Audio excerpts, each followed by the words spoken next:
Jésus. Oh Père éternel, nous voulons te bénir, Seigneur. Encore aujourd'hui, t'offrir cette offrande, Seigneur, qui vient de nos cœurs. Tu es ce Dieu vivant, ce Dieu bon que nous voulons louer, que nous voulons adorer. Car la louange te revient, Seigneur. Notre adoration est pour toi, Jésus.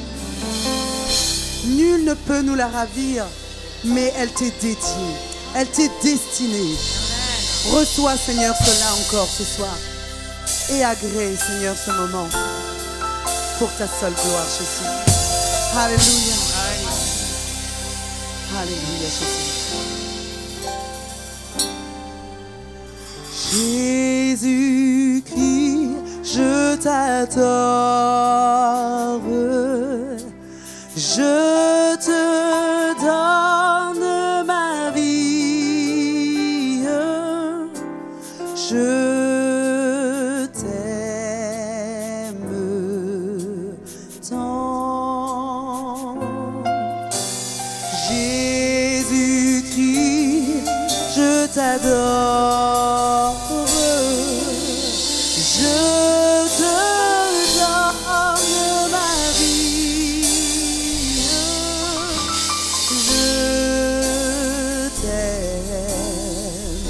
Je t'aime tant. Jésus-Christ, je t'adore. Je te donne ma vie. Je t'aime tant.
Seigneur, je t'adore, je t'aime tant.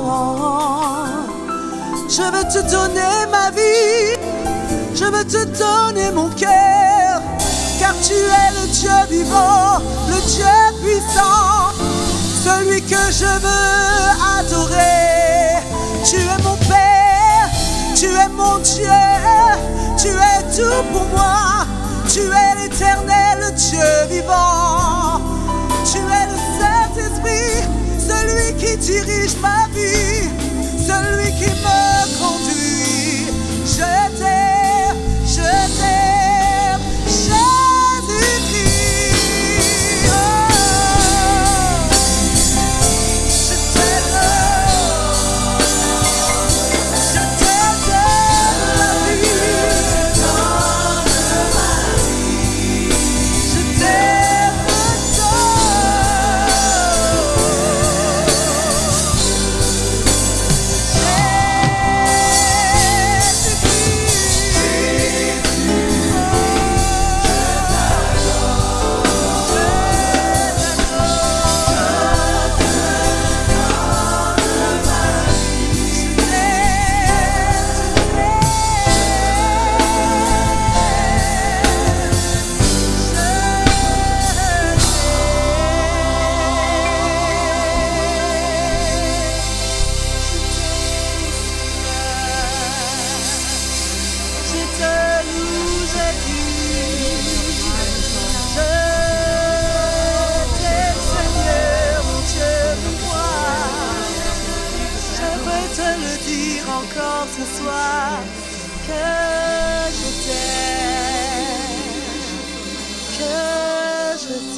car notre Dieu est bon et qu'il déploie ses ailes chaque jour pour nous couvrir sous sa grâce, pour nous couvrir et nous protéger. Ton Dieu est là et il te couvre sous ses ailes car il t'aime. Il t'aime et il veut te protéger comme son enfant car tu es précieux à ses yeux. Tu as de la valeur à ses yeux. Et pour rien, il ne voudrait t'abandonner. Pour rien, il ne voudrait te laisser livrer à toi-même. Mais il est là pour toi. Il est là, tu peux t'appuyer sur lui. Il te couvre sous ses ailes. Il te protège. Il te couvre de son amour pour que tu te sentes en sécurité.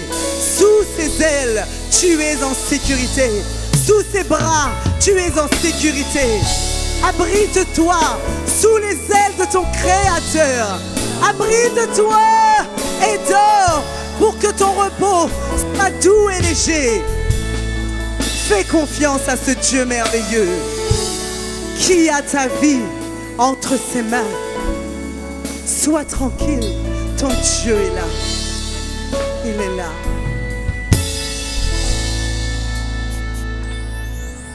Abrite-moi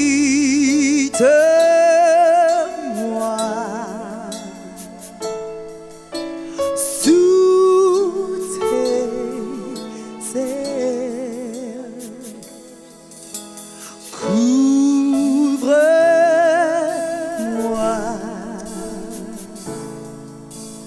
par ta main puissante. Abrite-moi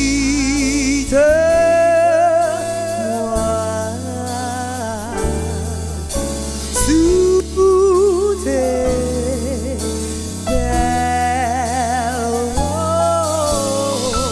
Couvre-moi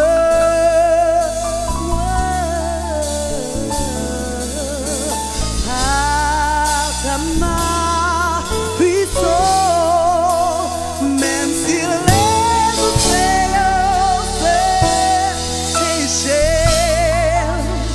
je les traverserai avec toi, même si domine les tempêtes. Je suis tranquille car tu es là. Je suis tranquille car tu es là. Abrite-moi.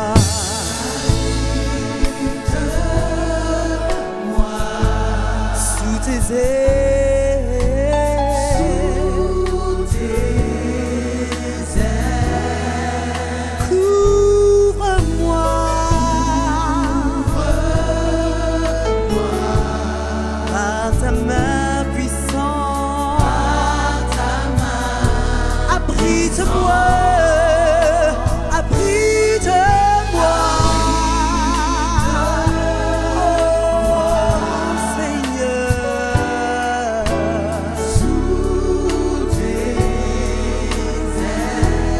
Couvre-moi, oh mon roi. Couvre-moi par ta main puissante. Par ta main. Oh merci.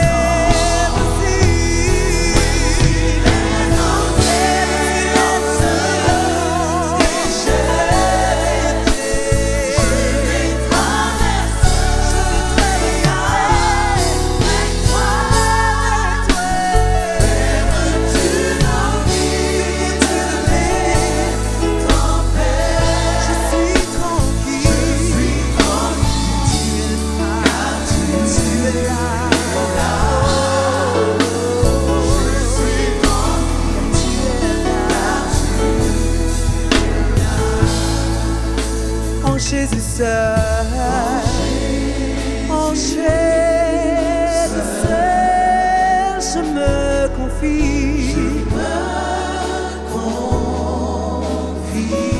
Mon Dieu me donne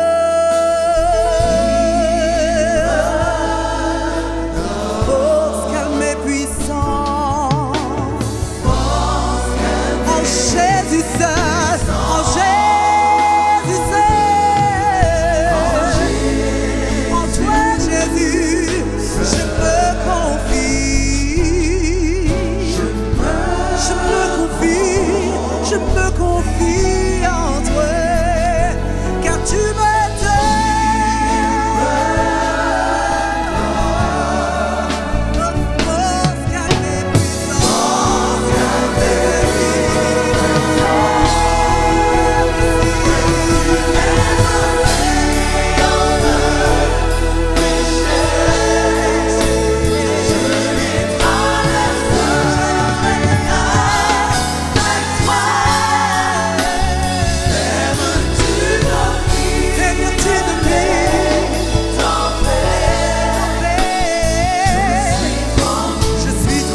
je suis en paix, car tu es là, tu es là, mon Dieu est là, je suis en paix.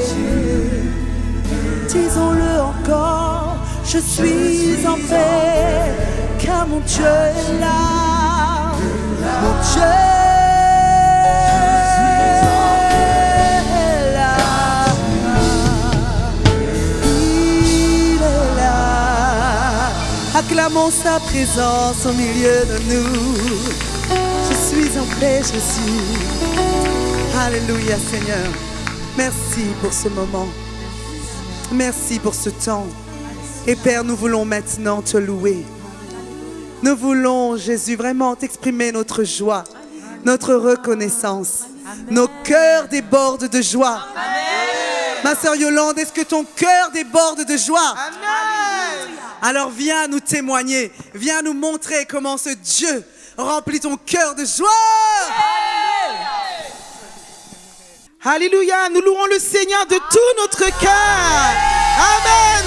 Nous voulons le célébrer pour son amour, pour sa joie, pour la paix qu'il met dans notre cœur. Il mérite nos louanges. Il mérite que nous puissions le célébrer. Alléluia.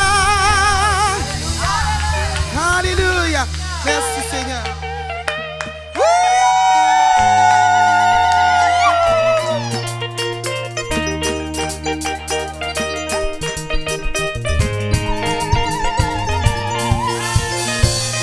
Dans la maison de mon Père,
crier encore plus fort. Je veux crier pour Jésus. Alléluia. Oh, la victoire m'appartient sur la maladie. La victoire m'appartient sur la dépression. La victoire. Avec toi, Jésus. Chantons Emma, Emma, Emma, Emma. Emma, Emma, Emmanuel est roi. Avec toi, Jésus. Emma, Emma, Emma, Emma, Emma. Emmanuel est roi. Emmanuel est roi.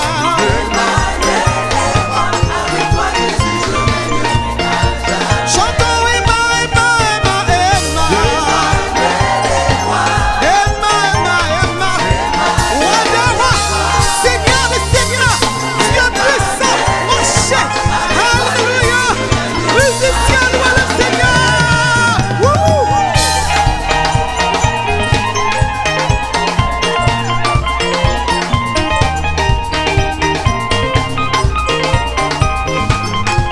Alléluia.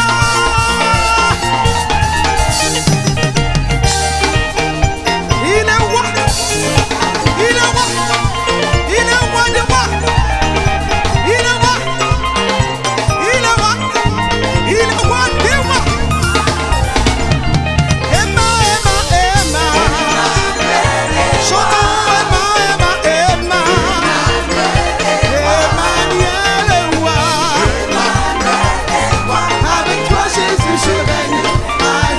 Emma, Emma, Emma, Emma, Emma.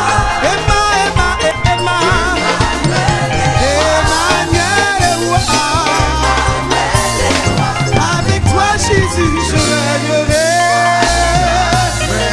Alléluia. Acclamons Emmanuel le roi. Acclamons Emmanuel parce qu'il est là. Acclamons le Dieu présent. Il nous fait du bien. Alléluia. Merci Seigneur pour ta grâce. Amen. Alléluia, que le nom du Seigneur soit élevé, que son nom soit glorifié. C'est à nouveau une joie et un privilège de pouvoir nous retrouver dans la présence du Seigneur. Alors, ce soir, nous allons aborder un thème qui me tient principalement à cœur.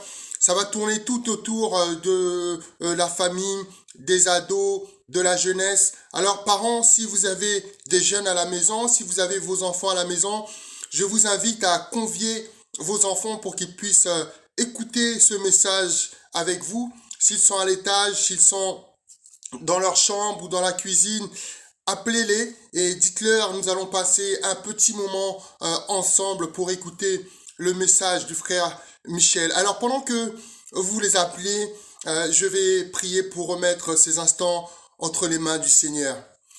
Seigneur Jésus, je te remercie parce que tu nous permets encore de nous retrouver durant ces instants pour partager ta parole, pour méditer autour de ta parole. Que ton nom soit élevé, que ton nom soit glorifié.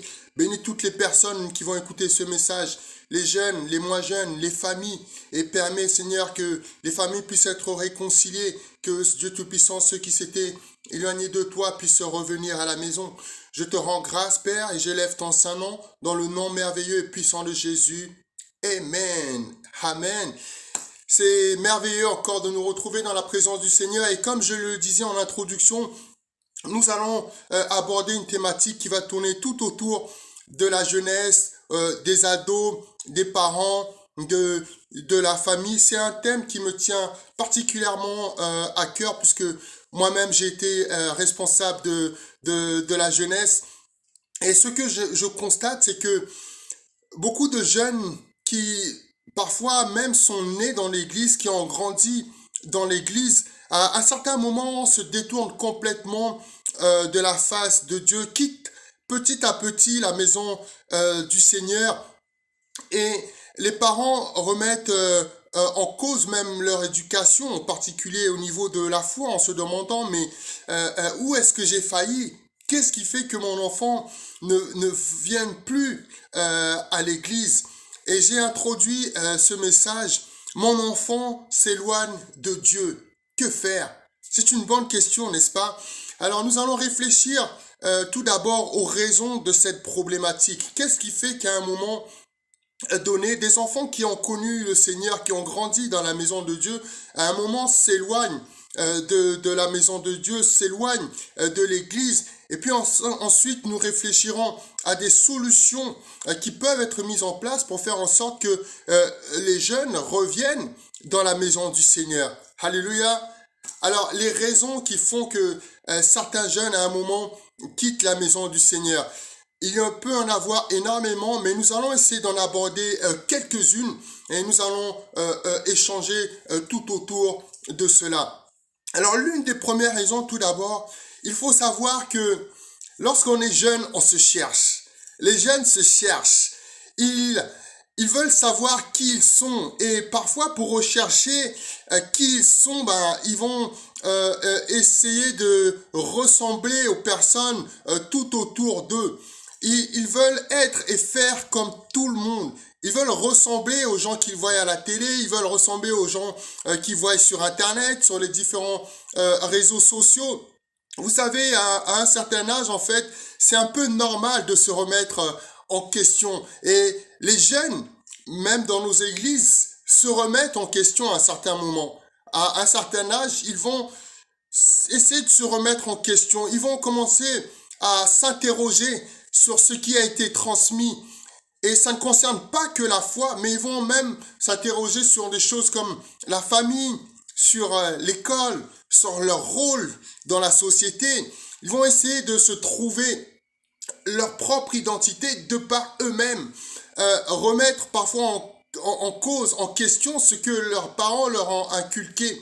Ils vont essayer de s'affirmer de par eux-mêmes, de rechercher la vérité parfois ailleurs que dans ce que les parents ont pu leur transmettre. Et en allant comme ça, justement, essayer de se trouver une identité, d'essayer de rechercher pour eux-mêmes la vérité, parfois ils vont un peu aller toucher, aller faire différentes choses, aller dans différents endroits qui ne sont pas à la gloire de Dieu, mais malheureusement, parfois certains jeunes vont petit à petit comme ça s'éloigner de la maison de Dieu parce qu'ils sont en quête. Ils sont en quête d'une identité et donc ils vont aller parfois la rechercher ailleurs.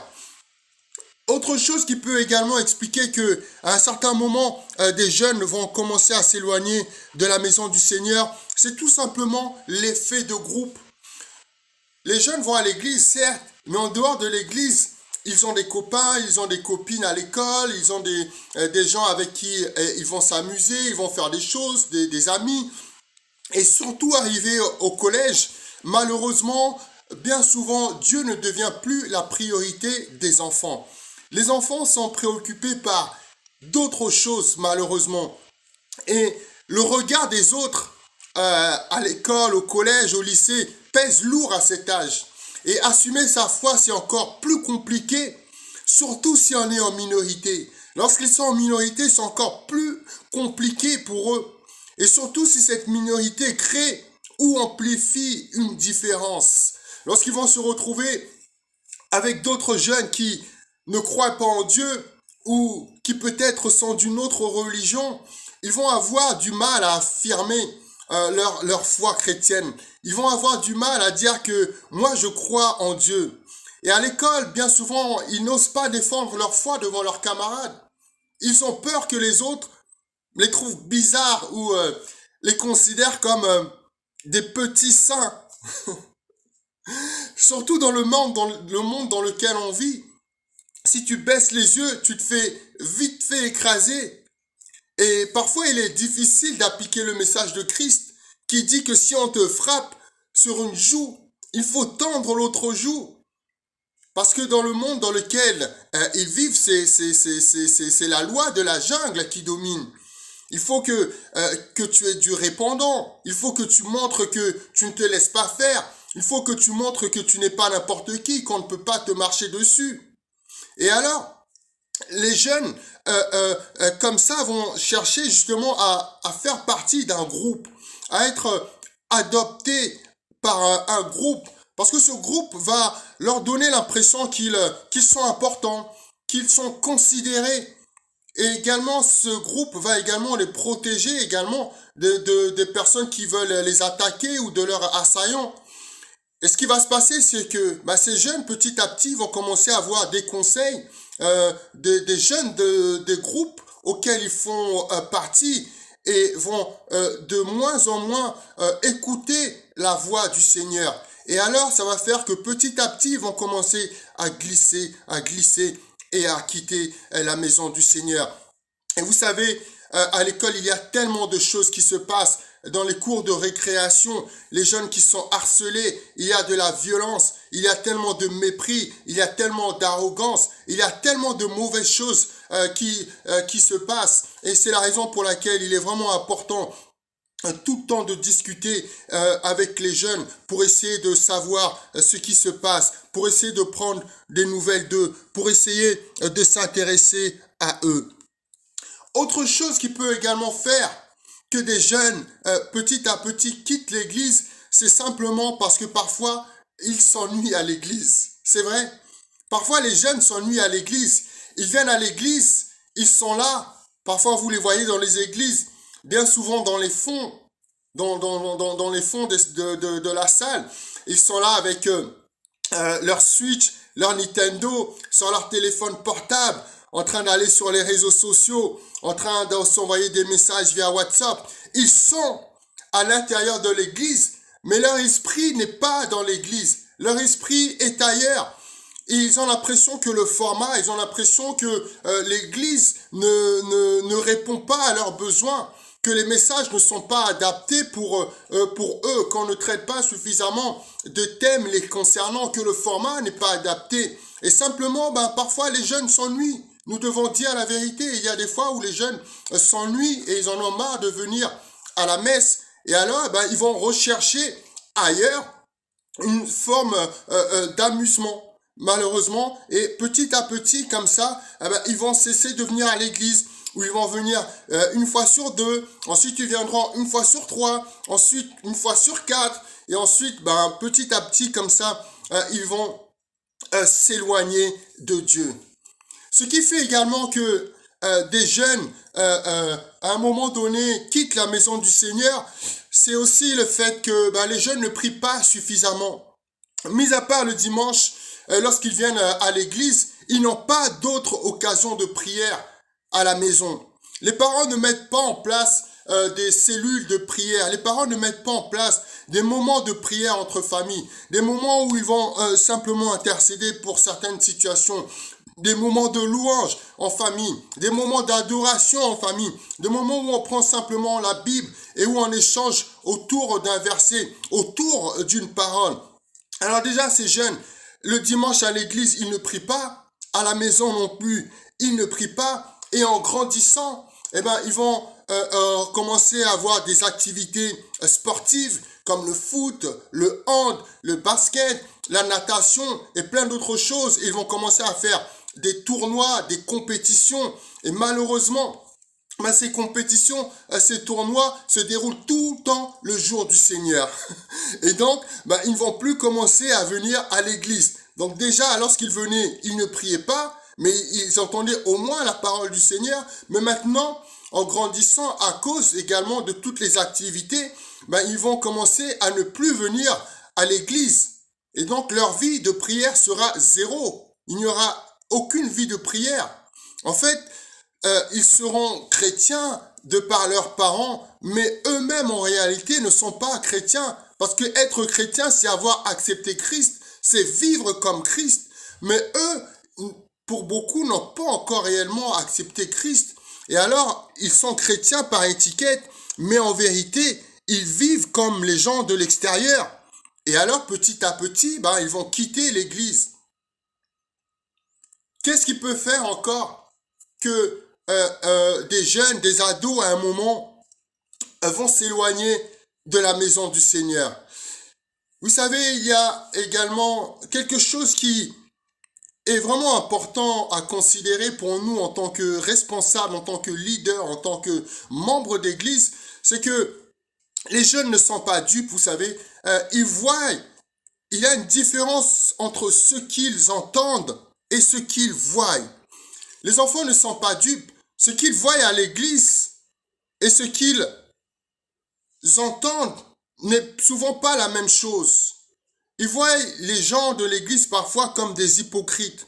Oui, parce que ils vont entendre des messages où on leur dit il faut pas faire ceci, il faut être comme cela, il faut agir comme ceci, il faut agir comme cela. Et lorsqu'ils voient parfois lorsqu'ils voient parfois la vie de certains anciens, la vie de certains diacres, la vie de certaines diaconesses, comment certains hommes de Dieu se comportent, comment certains prophètes, certains pasteurs, certains apôtres, certains docteurs agissent. Alors les jeunes se remettent en question. Ils se disent, mais j'entends ce qui est prêché, mais ce que je vois me déçoit. Ce que j'observe n'est pas ce qui est prêché sur la chair. Alors nous, en tant que membres de l'Église, nous devons faire attention à nos agissements, à nos comportements. Nous ne pouvons pas dire à nos jeunes, comporte-toi de telle façon, et nous-mêmes, nous nous comportons d'une autre façon. Non, parce que les jeunes nous observent. Ils voient comment nous marchons, ils voient comment nous agissons, ils voient comment nous nous comportons, et nous ne devons pas les décevoir. Certains jeunes, également, petit à petit, vont quitter la maison de Dieu simplement parce qu'ils ne se sentent pas dignes. Beaucoup ont l'impression de ne pas être à la hauteur du mode de vie chrétien. Ils ont l'impression de ne pas être à la hauteur de ce qui est attendu d'eux. Pour eux, c'est comme si la vie chrétienne, c'était comme un escalier avec énormément de marches, et eux, ils ont l'impression de ne pas être même à la première marche de cet escalier. Ils savent qu'il y a un certain comportement, qu'il y a un certain mode de vie qu'ils doivent avoir en tant que chrétiens, mais ils ne sont pas prêts malheureusement pour beaucoup à embrasser ce mode de vie, à embrasser ce qui est attendu d'eux. Beaucoup veulent vivre leur vie, malheureusement. Ils veulent avoir des copains, avoir des copines, alors que la Bible dit « Attends d'abord de te marier ». Quand on leur dit à l'église, attends d'abord de te marier, mais eux disent non, moi c'est maintenant que je veux faire mes affaires, je veux avoir mon copain, ma copine, je veux vivre ma vie, je veux pouvoir vivre, et lorsque je serai grand, peut-être je reviendrai à l'église. Et beaucoup de jeunes ne se sentant pas dignes se disent moi je préfère vivre ma vie, et étant donné que je ne me sens pas digne en fait, autant carrément rester à l'extérieur, et lorsque je serai prêt, lorsque je serai plus grand, je reviendrai à l'église. Et c'est ce qui fait que certains jeunes vont quitter aussi l'église comme ça. Il y a beaucoup d'autres choses aussi qui font que les jeunes peuvent quitter l'église. Nous n'allons pas tous les citer, mais je pense que vous en connaissez énormément. Il peut aussi y avoir la télé, les réseaux sociaux. Beaucoup ont l'impression que ce qu'ils voient à la télé, que ce qu'ils voient dans les réseaux sociaux, c'est la réalité. Mais en vérité, ce n'est pas la réalité. Ce n'est que de la fiction. Mais ils veulent ressembler aux influenceurs, aux influenceuses qu'ils voient sur les réseaux sociaux, sur YouTube, sur Instagram, sur Snapchat. Ils ont l'impression que c'est ça la vie. Ils ont l'impression que, c'est ça en fait, pouvoir vivre, c'est ça. Pouvoir s'éclater, c'est ça en fait, pouvoir être jeune. Et ils veulent ressembler à tous les personnages qu'ils voient à la télé, à toutes les séries qui passent à la télé. Ils veulent s'identifier et pouvoir ressembler à toutes ces personnes-là. Et alors, petit à petit, ils vont s'éloigner de la maison du Seigneur, parce que le message qui est délivré à l'église et le message qu'ils voient sur les réseaux et à la télé ne va pas du tout ensemble. Ça se clash. Et alors parfois ils préfèrent faire le choix de choisir ce qui se passe à l'extérieur de l'église, et petit à petit ils vont commencer à quitter l'église. Il y a beaucoup d'autres raisons. Parents, peut-être que toi tu en connais d'autres. Peut-être tu sais ce qui fait que ton enfant à un moment va commencer à s'éloigner de l'église, va commencer à quitter l'église. Mais alors comment sortir de cette crise? Comment sortir de cette situation? Cela peut être traité, je pense, à différents niveaux. Premièrement, je pense au niveau de la famille. Il y a des choses qui peuvent être mises en place, mais également au niveau de l'Église, je pense également qu'il y a des choses qui peuvent être mises en place. Au niveau de la famille, nous allons aborder justement certaines choses qui peuvent être mises en place. Nous allons ensemble en discuter. Comment au niveau de la famille, il est possible de mettre des choses en place pour faire en sorte que l'enfant qui commence à s'éloigner de Dieu, petit à petit, commence à revenir, à retrouver le chemin de la maison. Tout d'abord, j'aimerais dire aux parents, souvenez-vous. Souvenez-vous de quoi? Souvenez-vous tout d'abord que vous-même, vous n'avez pas toujours été un saint ou une sainte. Et que jusqu'à présent même, vous ne l'êtes toujours pas. Parfois même, lorsque nous étions jeunes, nous étions pires que nos enfants. Et pourtant, regardez, aujourd'hui, vous êtes là. Et oui, donc souvenez-vous que vous-même, vous n'avez pas toujours été ça. Souvenez-vous aussi que Dieu ressent la même chose à notre égard, parfois maintenant même. Parce que dans nos agissements, dans nos comportements, dans les choses que nous faisons, parfois nous attristons le Saint-Esprit, nous attristons Dieu, tout comme nos enfants nous attristent lorsqu'ils s'éloignent de la présence du Seigneur, lorsqu'ils s'éloignent de Dieu. Alors souvenons-vous que Christ n'est pas venu pour les justes, mais il est venu pour les pécheurs. Souviens-toi que Christ est venu justement pour ton enfant qui commence à s'éloigner de sa présence. Christ est venu pour lui. Souviens-toi toujours de cela. Alors comment faire pour que l'enfant puisse revenir? Tout d'abord se souvenir, donc ne pas être dans le jugement, mais faire preuve de bienveillance. Ça ne sert à rien de dire « Ah, tu es maudit, c'est le diable qui est en toi, sors Satan, sors !» Non, tu risques de perdre ton enfant, mais fais preuve de bienveillance déjà premièrement envers ton enfant. Ensuite, il faut prier. La prière, c'est l'une des choses les plus importantes. C'est une arme redoutable que le Seigneur nous a donnée. Prie tout le temps. Prie pour ton enfant. Le matin, à midi, le soir. Prie pour ton enfant. Implore la grâce du Seigneur. Il ne suffit pas de venir simplement le dimanche à l'église et de se mettre devant et commencer à crier pour que tout le monde entende que tu sais prier. Mais lorsque tu es à la maison, prie. Prie. Prie pour ton enfant. Remets ton enfant entre les mains du Seigneur. Implore la grâce du Dieu Tout-Puissant. Également, garde le contact avec ton enfant. Il faut continuer de prendre le temps de discuter avec eux de manière normale, de leur poser des questions sur leurs projets d'avenir, sur leurs amis, sur leurs lectures préférées, sur leurs derniers devoirs de classe. Intéresse-toi à ce que font tes enfants. Il est important de continuer à partager des moments de tous les jours, un repas en famille, un fou rire, de leur faire comprendre combien ils sont précieux à vos yeux, qu'ils partagent votre foi ou non. Faites-leur comprendre que vous les aimez, qu'ils sont précieux à vos yeux. Maintenez une vraie relation sur tous les plans. Vous avez nettement plus de chances de réussir à avoir avec eux des conversations productives lorsque vous gardez le contact. Un adolescent qui se sent réellement entendu aura beaucoup plus de chances de vous écouter en retour. Alors gardez le contact avec vos enfants. Également, prenez des moments, des temps de qualité. Prenez des temps de qualité où vous allez faire des sorties avec les enfants, où vous allez prendre vos ados, où vous allez prendre vos jeunes, peu importe leur âge, qu'ils aient 12 ans, qu'ils aient 14 ans, qu'ils aient 17 ans. Prenez-les, sortez avec eux, même si vous n'avez pas l'habitude. Dites-leur simplement, aujourd'hui, on va faire une sortie ensemble. Aujourd'hui, j'ai une surprise pour toi. Aujourd'hui, nous allons manger, nous allons déjeuner ensemble. Aujourd'hui, nous allons nous balader ensemble. Vous savez, les enfants, parfois, n'attendent que ça. Moi, j'ai instauré dans ma famille le dimanche, journée de la famille.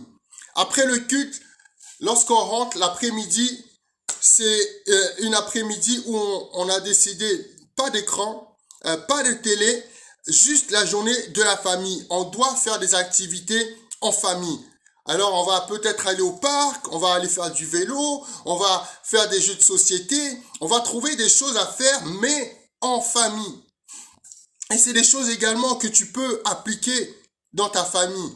La Bible même nous dit que celui qui n'a pas soin des siens, et plus particulièrement de ceux de sa famille, c'est comme s'il avait renié la foi et qu'il était pire qu'un infidèle. Alors, prends le temps pour ceux que tu aimes. Prends le temps pour tes enfants. Qu'est-ce qui peut également faire que nos enfants puissent revenir dans la maison du Seigneur? C'est nous-mêmes. Nous devons changer. Changer. Lorsque tu changes, ton enfant aussi va changer. Lorsque je désire que quelque chose change, il faut que moi aussi, premièrement, je change. Vous savez, votre enfant est censé voir Christ en vous. Mais s'il ne voit que des cris, s'il ne voit que de l'amertume, s'il ne voit que des critiques, de l'animosité entre vous et votre conjoint, s'il ne voit que du manque de pardon, comment est-ce qu'il pourrait être attiré alors par ce Christ en vous? Comment est-ce qu'il pourra dire, oui, ce Christ-là, je désire le connaître? Comment est-ce qu'il fera? Il faut d'abord vous-même changer. J'aime bien cette histoire de cette petite fille qui était à la montagne avec sa maman et elle se retrouve là sur le bord d'une colline et elle se met à chanter « Ah ah ah » et elle entend quelqu'un qui chante après elle « Ah ah ah » et alors elle dit « Oh, t'es qui ?» Et elle entend la voix qui lui dit « Oh, t'es qui ?» Elle lui dit « Arrête de répéter tout ce que je dis. » Elle dit « Arrête de répéter tout ce que je dis. » Elle entend une voix aussi. Elle dit « T'es méchant, tu répètes tout ce que je dis. » Et la voix dit « T'es méchant, tu répètes tout ce que je dis. » Et alors elle pleure parce que la voix lui a dit qu'elle est méchante. Et elle va voir sa maman. Et elle explique à sa maman ce qui s'est passé. Et sa maman comprend que c'était simplement un écho. Alors elle dit à sa fille « Demain tu repartiras là où tu étais et tu diras à la petite fille qui t'a dit que tu étais méchante que tu es gentille. » Et alors la petite fille est partie le lendemain. Et elle dit « Bonjour ». Et elle entend la voix qui dit « Bonjour ». Elle dit « T'es là ?» La voix dit « T'es là ?» Elle dit « T'es gentil ?» Et la voix lui dit « T'es gentil ?» Elle dit « Merci ». Elle dit « Merci ».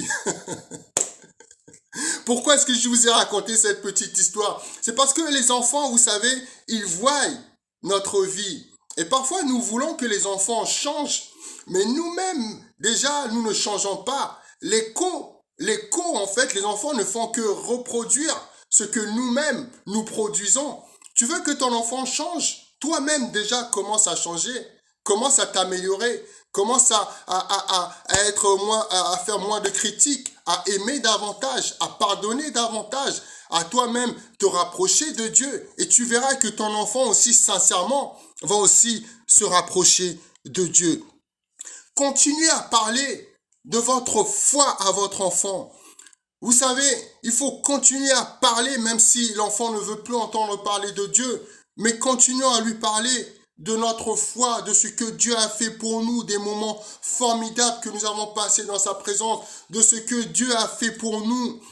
Nous devons suivre la directive de 1 Pierre qui nous dit d'être toujours prêt à défendre l'espérance qui est en nous. Mais il dit attention, faites-le avec douceur et respect en gardant une bonne conscience. Donc parle à ton enfant de Dieu, mais parle-lui avec amour, parle-lui avec douceur, avec respect, dans une bonne conscience. Et tu verras que ton enfant commencera à s'intéresser à tout ce que tu fais, à tout ce que Dieu fait pour toi. Également, il faut savoir faire preuve de patience. À un moment donné, votre enfant lui-même va comprendre que la voie qu'il a prise, en fait, c'est pas la bonne. C'est pas la bonne. Et à un moment, il va chercher à revenir dans la maison du Seigneur. Je ne sais pas combien de temps ça va prendre. Mais si tu pries, si tu prends le temps de garder le contact avec ton enfant, si tu prends le temps de t'intéresser à lui, si tu prends le temps de lui parler avec amour, avec douceur, de continuer à intercéder pour cet enfant, Dieu fera son travail. Vous savez, lorsque vous prenez un glaçon et que vous le mettez au soleil, le glaçon à un moment va fondre. Je vous dis qu'il y a un temps où le cœur de cet enfant va fondre pour le Seigneur. Il y a un temps, Mais il faut que tu continues, il faut que tu sois ce soleil qui brille. Et ce glaçon va fondre. Et lorsque ce sera le cas, il cherchera des réponses. Et à ce moment-là, alors assure-toi d'avoir gardé un pont entre toi et ton enfant, de telle sorte que tu puisses lui apporter les réponses à ces questions. Nous connaissons tous cette parabole de l'enfant prodigue qui s'était éloigné de la maison. Mais le père l'avait attendu avec des bras grands ouverts. Le père avait été patient. Je ne sais pas combien de temps ça prendra, mais fais preuve de patience et garde toujours les bras ouverts. Ne ferme jamais les bras en étant énervé, mais au contraire, aie toujours les bras ouverts vers ton enfant. Montre-lui combien tu l'aimes. Montre-lui qu'il est important. Montre-lui qu'il est important non seulement à tes yeux, mais aussi aux yeux du Seigneur. Un autre moyen également, un autre outil, ça peut être aussi de faire appel à un mentor, à quelqu'un de l'église. Ça peut être un ancien, un diacre, une diaconesse, un frère de l'église que tu estimes et pour lequel tu penses Dieu pourrait l'utiliser justement pour faire la médiation entre toi et l'enfant et ton enfant. Et si c'est le cas, alors prends le temps déjà de prier pour cette personne. Apprends à connaître cette personne, à discuter avec lui au niveau de ta situation, mais sans jamais juger ton enfant. Et parfois, le jeune se confiera bien plus facilement à une tierce personne qu'à ses parents. Et vous savez, on le fait parfois pour les choses de la vie de tous les jours. Lorsque les enfants sont en échec scolaire, on fait appel à des gens pour les aider, parce que nous-mêmes, on sait que c'est compliqué. Alors pourquoi pas dans les choses de Dieu? Pourquoi pas dans les choses spirituelles? Nous pouvons aussi le faire. Donc nous avons vu qu'au niveau de la famille, il y a plusieurs outils que nous pouvons mettre en application. Mais au niveau de l'église aussi, nous pouvons faire des choses. Les jeunes ont besoin de retrouver dans l'église des choses qui vont faire qu'ils ont envie de rester. Nous pouvons mettre en place des temps de convivialité. Il faut redonner à la jeunesse sa place au travers de la musique, au travers d'aventures humaines, au travers de cultes de jeunes, au travers de sorties, au travers de moments fun. Il faut montrer aux jeunes que être chrétien, c'est fun. C'est fun d'être chrétien. C'est fun d'accepter Jésus. C'est fun de donner sa vie au Seigneur. Il faut qu'ils puissent à l'église se faire des amis, se faire des copains, des copines qui vont les encourager dans le bon sens, avec lesquels ils pourront partager la parole du Seigneur. Il faut pour cela que les responsables de jeunes assurent leur rôle. Il faut que les responsables de jeunes se lèvent.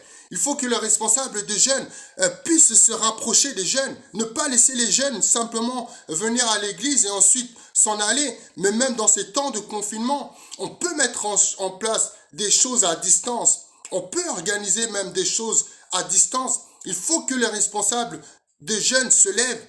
Il ne faut pas simplement chercher, nous parents, à emmener nos enfants à une religion ou à une église, mais il faut chercher à les mener à Jésus. Il faut chercher à les mener à Jésus et leur montrer un Jésus qui est plein de vie, leur montrer un Jésus qui est plein d'amour et leur montrer un Jésus qui est fun. Parce que oui, c'est fun d'être chrétien. Alors mes bien-aimés, comment réagir et garder la communication ouverte quand votre enfant doute de sa foi? Nous avons vu que durant l'adolescence, la jeunesse, les enfants, les ados, les jeunes peuvent traverser une période de doute sérieux. Et si votre enfant a déclaré qu'il ne voulait plus rien savoir de Dieu, cela peut avoir l'effet d'une bombe. Mais il se peut qu'avec cette déclaration vienne aussi son lot de disputes, son lot de colère et de peur. Mais faites confiance au Seigneur. Faites confiance à Dieu. Utilisez toutes les armes qu'il vous a données, tous les outils que nous avons pu citer. Et il y en a encore d'autres. Si vous ou votre famille, vous traversez des temps difficiles, si vous avez votre jeune et vous sentez qu'il s'éloigne du Seigneur, mettez en application certaines des choses que nous avons vues. Et n'hésitez pas à vous rapprocher également de votre pasteur pour en discuter sans jamais être dans le jugement de votre jeune, afin qu'il puisse également prier avec vous. Et surtout, bien-aimés, l'une des choses importantes également, c'est de ne jamais parler en mal de l'église à la maison. Ne faites jamais ça. Parce que les jeunes entendent et après ils se disent, ah, l'église dans laquelle on va, mais les parents à la maison, ils critiquent toujours l'homme de Dieu, ils critiquent toujours tel service, ils critiquent toujours la façon dont on gère ceci et cela. Chut, ne critiquez jamais l'église à la maison. Ne faites pas ça. C'est ce qui fait que beaucoup de jeunes aussi ne veulent plus aller dans l'église à cause de ce qu'ils entendent à la maison.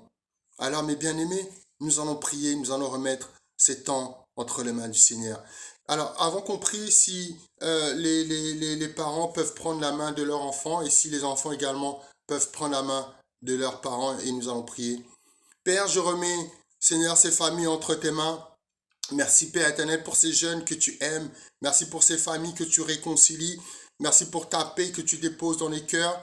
Je te remercie, Père éternel, pour ces instants bénis passés dans ta présence. Sois avec, Seigneur, chaque famille. Et Seigneur, permets que des jeunes puissent se lever comme Josué, comme David, afin d'influencer ce monde dans lequel nous vivons et que ceux qui s'étaient éloignés de toi puissent retrouver le chemin de la maison, là où tu les attends, Seigneur, sans jugement, Seigneur, comme ce père qui avait attendu cet enfant, qui s'était éloigné, cet enfant prodigue qui était revenu à la maison. Jésus, je te remercie et j'élève ton saint nom, que ton nom soit élevé, glorifié dans le nom puissant de Jésus. Amen. Amen. Que Dieu vous bénisse tous. Nous allons donner nos offrandes avec joie. Alléluia. Que le Seigneur soit glorifié. Amen.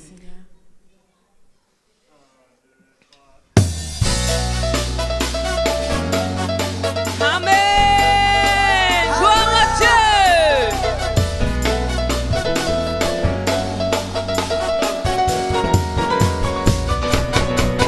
Avec Dieu, nous ferons des exploits, car c'est lui, seul qui écrase l'ennemi. Chantons et crions la victoire. Christ est roi. Avec Dieu, nous ferons des exploits, car c'est lui, seul qui écrase l'ennemi. Chantons et crions la victoire. Christ est roi. Car Dieu a gagné le combat et libéré son peuple. Sa parole a vaincu l'ennemi. La terre entière verra qu'avec Dieu nous ferons des exploits, car c'est lui seul qui écrase l'ennemi. Chantons et crions la victoire. Christ est roi. Avec Dieu, nous ferons des exploits, car c'est lui, seul qui écrase l'ennemi. Chantons et crions, crie. Avec Dieu, nous ferons des exploits, car c'est lui, seul qui écrase l'ennemi. Et chantons et crions, crie. Car Dieu a gagné le combat et libéré son peuple. Sa parole a vaincu l'ennemi. La terre entière verra qu'avec Dieu nous ferons des exploits, car c'est lui, seul qui écrase l'ennemi. Chantons et crions, Christ est roi. Christ est roi. Christ est roi. Christ est roi. Christ est roi. Christ est roi. Hey! Alléluia. Que le Seigneur soit glorifié. Alléluia. Hey!